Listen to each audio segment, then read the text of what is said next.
You hear all the time about public school teachers spending their own money on basic school supplies. The average, it's over $500 per teacher in the U.S. Collectively, it's more than $1 billion each year. Well, now that we've framed it up, let's talk about a terrific crowdfunding program. It's getting help where it's needed, and you can join in. From DonorsChoose.org, Charles Best, Christy Woodworth is with Sonic Driving. Good morning. It's good to see you both again. Good morning, Mary. Good morning, Mary. Charles, when you started DonorsChoose.org, you were a teacher. So what kind of potential did you see back then in this idea of crowdfunding?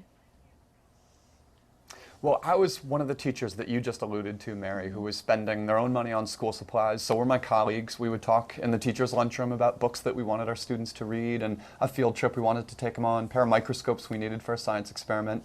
And I figured there were people out there who would want to help teachers like us if they could see exactly where their money was going. So that's when my students helped me to launch DonorsChoose.org, where public school teachers can identify the needs they have in their classroom, and donors can choose the classroom need that they want to fulfill. And it was years later that we forged this incredible partnership with Sonic, where people can vote on the classroom needs that they want to see Sonic fulfill. Well, Christy, he's talking about Limeades for Learning.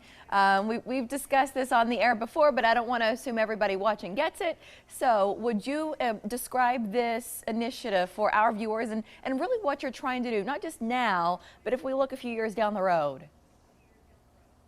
Absolutely. Thanks, Mary. Limeades for Learning is our partnership with DonorsChoose.org. We've had it for the last 8 years, and so your viewers have voted annually to fund projects in the Omaha area and bring new learning materials to life in the classroom. But we've redoubled those efforts and announced a commitment to put $15 million in school supplies into public school classrooms over the next 5 years. So this fall, your viewers can vote on $1 million in donations from now through October 23rd.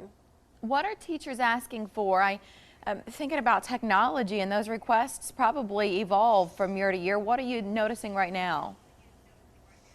Teachers do often request technology. They request basic materials like dictionaries. They request enrichment materials like butterfly cocoons for students to hatch and see biology before their very eyes, or cooking materials for students to do a recipe and see how math is part of everyday life. These are from basic to enrichment. These are the materials that will fulfill classroom needs and bring learning to life.